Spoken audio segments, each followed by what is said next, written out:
எனக்கு உயிர் கொடுத்த தாய் தந்தையருக்கு என்னுடைய முதல் வணக்கம்.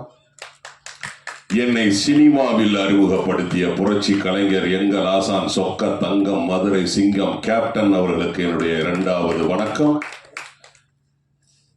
இங்கு வருகை தந்திருக்கும் முக்கியமாக மேடையில் அமைந்திருக்கும் எங்களுடைய சக கலைஞர்கள், இயக்குனர், இசையமைப்பாளர், லிரிக் ரைட்டர் மற்றும் மேடைக்கு முன்னால் இருக்கிற நண்பர்கள், முக்கியமாக தொலைக்காட்சி பத்திரிகையாளர்கள், சோசியல் மீடியா நண்பர்களுக்கு என்னுடைய மூன்றாவது வணக்கம். என்னுடைய பேச்சில் நிறைய இருந்த எடுத்துக்குங்க, குறை இருந்த மன்னிச்சுக்குங்க. அரசியல் அப்படின்னா என்ன வேணாலும் பேசலாம், நாள் கணக்கில் பேசலாம். சினிமாவில் ஒரு சில நிமிஷங்கள் பேசுறேன், பேச்சில் நிறைய இருந்தா எடுத்துக்குங்க, குறை இருந்தா மன்னிச்சுக்குங்க. 19th செஞ்சுரியில சினிமா கண்டுபிடிக்கப்பட்டது. போட்டோகிராஃபி, செல்லுலாய்ட் அப்படிங்கிறது தான் சினிமா, மாஸ் மீடியா. சினிமாங்கிறது மாஸ் மீடியா. அந்த மாஸ் மீடியாவில் நாங்கெல்லாம் இருக்கிறோம் அப்படிங்கிறது மிக பெரிய சந்தோஷம். ஏன்னா ஒரு கலெக்டரோ ஒரு எஸ்பியோ ரோட்ல நடந்து போனா தெரியாது, ஆனா சினிமாவில் இருக்கிற நடிகரோ இயக்குனரோ ரோட்ல நடந்து போனா தெரியும். அதுதான் சினிமா பவர். அந்த சினிமா பவரை வச்சு இன்றைக்கு தமிழ்நாட்டில் எத்தனையோ பேர் முதலமைச்சராக வந்திருக்கிறாங்க. அந்த சினிமாவில் நாங்க இருக்கிறதுக்கு ரொம்ப சந்தோஷம். முக்கியமாக இந்த படத்தில் அம்பி, அதாவது கதையின் நாயகனாக தம்பி ரோபோ சங்கர் அவர்கள் நடிச்சிருக்கிறாங்க. அவருடைய திறமையை ஊர் உலகம் எல்லாமே தெரியும். ஏன்னா அவர் எப்பேற்பட்ட கலைஞன் அப்படிங்கிறது எல்லாருக்குமே தெரியும். இப்போ நம்ம சினிமாவுக்கு வரணும், ஹீரோவாக ஆகணும், நடிகராக ஆகணும், இயக்குனராக ஆகணும்னு ஊரை விட்டு வந்திருப்போம். நான்லாம் சினிமாவுக்கு வந்து 40 வருஷம் ஆச்சு. இங்கே வந்து எவ்வளோ கஷ்டப்பட்டோங்கிறது எங்களுக்கு தான் தெரியும். சினிமாவில் நம்ம ஒரு இடத்த பிடிக்கணும், அந்த இடத்த தக்க வைக்கணும் அப்படிங்கிறது மிகப்பெரிய ஒரு விஷயம். அப்போ ஒரு நடிகர், ஒரு கலைஞன் இங்க வந்து அவர் ஸ்டேஜில் பெர்ஃபார்ம் பண்ணி அசத்த போகுது, கலக்க போகுது, இதெல்லாம் பண்ணி மிமிக்ரி பண்ணி இன்றைக்கு ஒரு கதாநாயகனா உயர்ந்திருக்கிறாருன்னா அவர் எவ்வளவு உழைப்பு அதுல வந்து இன்வெஸ்ட் பண்ணிப்பாரு பாருங்க. தம்பி ரோபோ சங்கர் அவர்களுக்கு என்னுடைய வாழ்த்துக்கள். அதே போல இந்த படத்தோட இயக்குனர் எல்வின் அவர்கள்,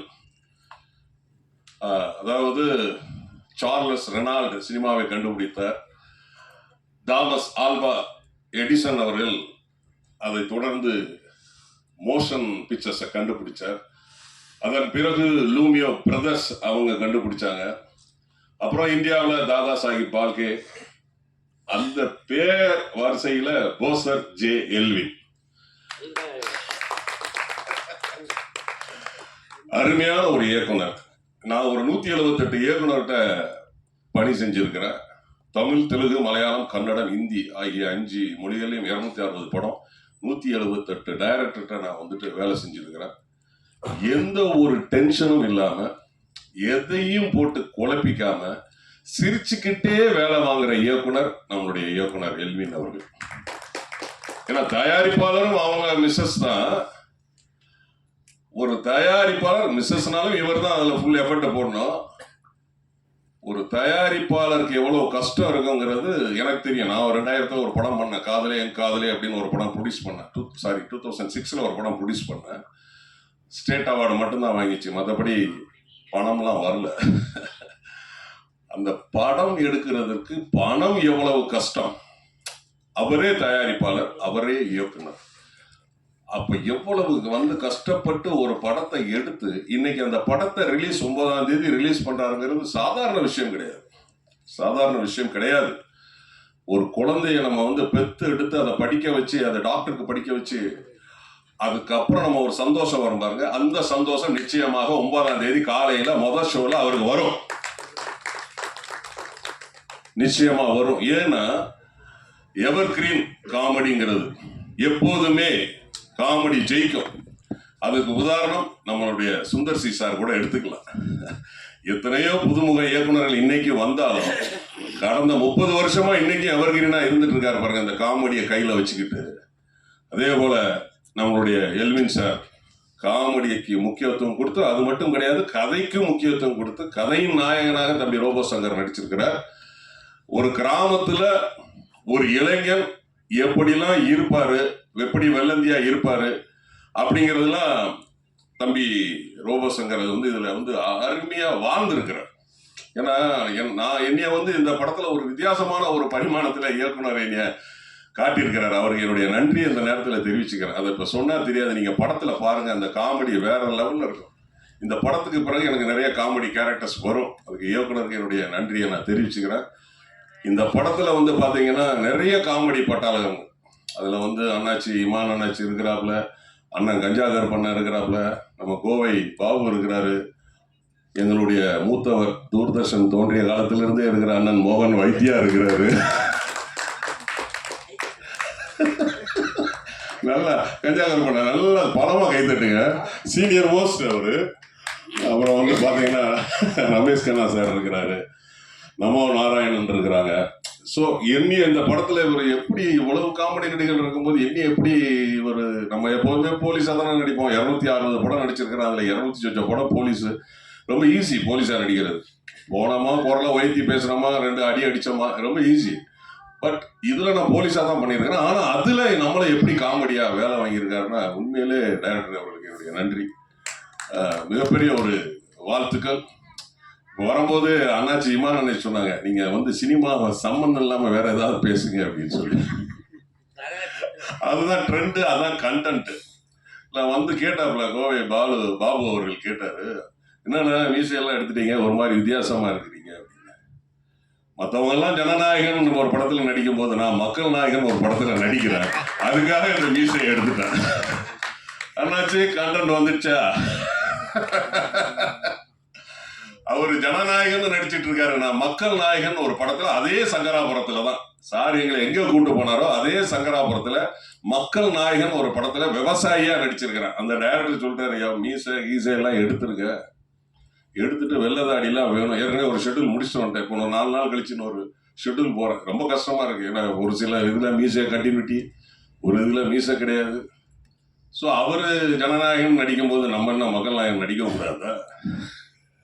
கண்டென்ட் வந்துச்சு உங்களுக்கு எல்லாம்.